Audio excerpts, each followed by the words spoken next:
2 years old right now, and I'm still feeling that void of not being able to bear my own child. Le défrisage, un soin à première vue inoffensif et pourtant responsable de plusieurs de nos maux. Salut, c'est Dorcas, bienvenue pour une nouvelle vidéo. Si tu es nouveau, n'hésite pas à t'abonner, à activer la cloche de notification pour ne pas louper la géniale vidéo qui arrive la semaine prochaine. Tu peux aussi me suivre sur les réseaux sociaux Dorcas avec 2 V à la place du A. Comment le défrisage est devenu le soin premier pour les cheveux crépus? Comment cette pratique a eu des répercussions sur notre santé alors qu'on le pensait inoffensif? C'est tout de suite l'épisode sur le défrisage. What made you say, I want to get a chemical hair relaxer, a straightener? I wanted a job. If you all had known the risks associated with the chemicals found in hair straighteners, relaxers, would you have still used them? No. No. Definitely no. Un défrisant est un produit dont l'action chimique et physique est de défriser les cheveux. Le défrisage est aussi appelé le lissage. Vous pouvez passer de ça à ça et son effet dure entre 6 à 12 semaines. Alors ce qui est préconisé, c'est de redéfriser les pointes tous les 3 mois.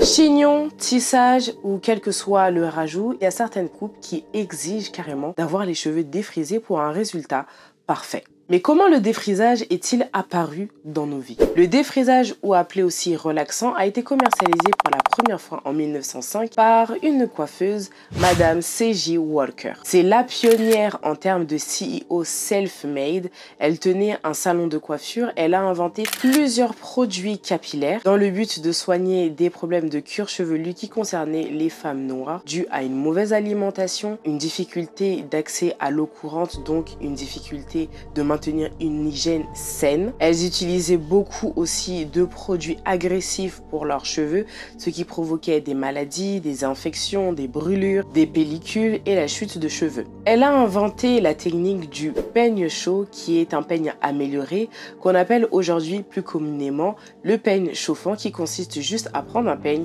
le mettre sur une poêle et le laisser chauffer. Petite fille et fille d'esclaves, elle a su tirer profit de cette industrie qui pèse des milliards dans la communauté noire. À l'époque, avoir de beaux et soyeux cheveux était synonyme d'assurance, le signe d'une vie professionnelle réussie et surtout d'un statut social élevé. Elle décédera en mai 1919 à l'âge seulement de 51 ans et sa fortune était estimée à près d'1 million de dollars, ce qui fera d'elle la première femme noire millionnaire aux États-Unis.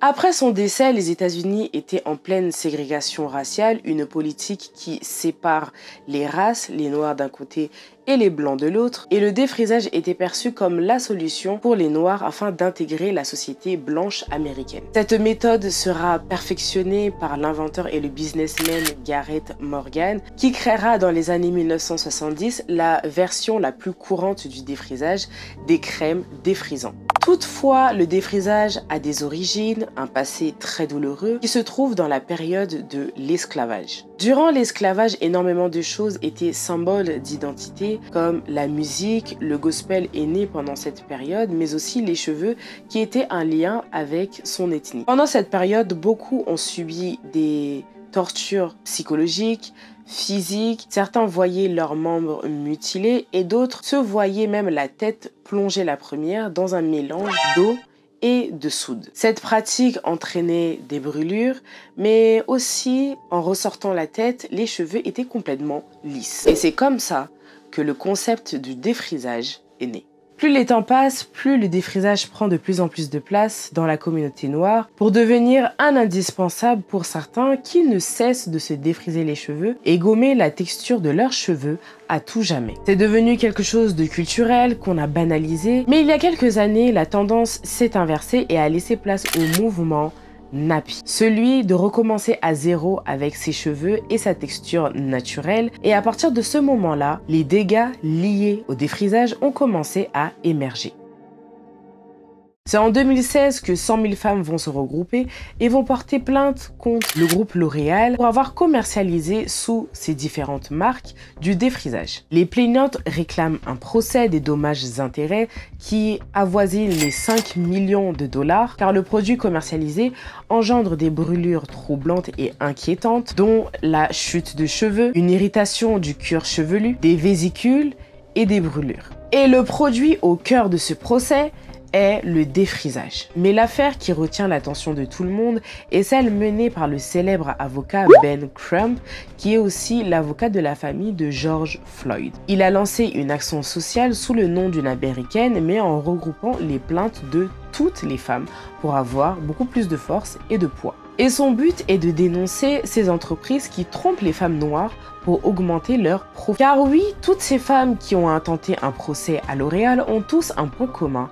Elles ont un dysfonctionnement de leur appareil génital. Cette action est menée car ces femmes veulent réparation pour avoir subi de l'alopécie, des brûlures du cuir chevelu, donc une destruction du follicule pileux, des fibromes utériens qui sont à la base des tumeurs bénignes, mais qui peuvent se compliquer, être source d'infertilité et dans le plus grave des cas, provoquer une ablation de l'utérus. Elles ont aussi révélé être atteintes pour la plupart du cancer de l'utérus. D'autres conséquences ont aussi été évoquées lors du procès, comme la déformation des organes, comme le foie ou les reins. En octobre 2022, les instituts américains de santé se sont penchés sur cette histoire et ont publié les résultats de l'étude suivante: l'utilisation du défrisage par les femmes noires. Près de 34 000 femmes ont été recrutées entre 2003 et 2009, ferventes utilisatrices du défrisage. Elles ont été suivies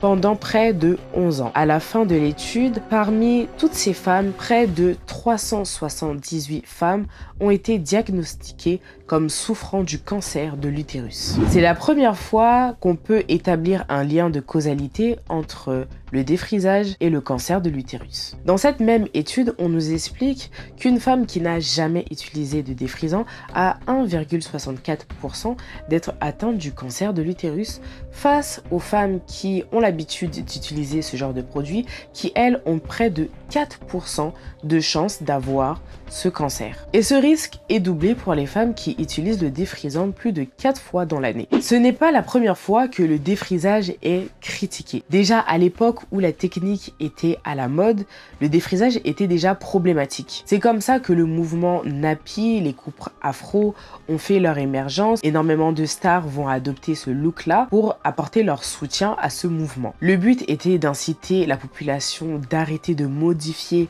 la texture de leurs cheveux, bien que la plupart des Noirs à l'époque se défrisaient les cheveux parce qu'ils sortaient de la ségrégation et il fallait retrouver un travail, donc il fallait absolument s'intégrer à la société blanche américaine. Depuis longtemps, c'est dans le subconscient collectif, mais il n'y a jamais eu de réelles études pour prouver que le défrisage est mauvais pour la santé jusqu'en octobre 2022.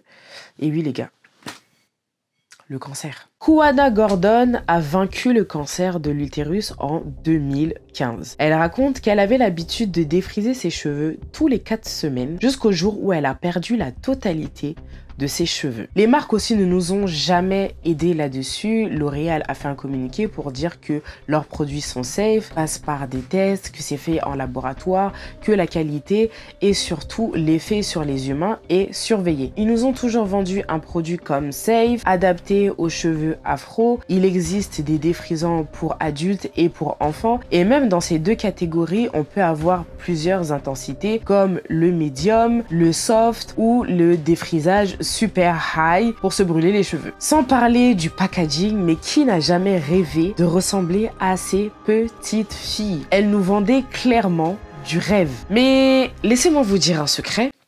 Ces petites filles n'ont jamais eu les cheveux défrisés. En 2022, une internaute va écrire ce tweet et va demander à avoir des nouvelles sur ces petites filles qu'on voyait sur les paquets de défrisage. Qu'est-ce qu'elles sont devenues aujourd'hui? Et plusieurs d'entre elles vont se manifester et vont raconter les dessous de leur shooting. Eh bien, ce qu'on a appris, ça nous a tous choqués. Elles ne se sont jamais défrisées les cheveux. Pour la plupart, elles avaient des cheveux souples, ce qui facilitait le coiffage. D'autres utilisaient de la mousse et certaines se lissaient les cheveux. Encore un autre coup marketing qui consiste à séduire les jeunes consommateurs afin qu'ils puissent grandir avec ces produits-là et les transmettre par la suite à leurs enfants. Le 21 octobre 2022 s'ouvre le procès contre L'Oréal avec le collectif de femmes qui est représenté par Jenny Mitchell. C'est une jeune femme noire qui elle aussi a commencé à se défriser les cheveux par pression sociale. À 28 ans, elle va apprendre qu'elle est atteinte du cancer de l'utérus. Et là, ça a été un bouleversement dans sa vie. Elle qui a toujours rêvé avoir des enfants, c'est devenu une complication. Aujourd'hui, à plus de 30 ans, elle est complètement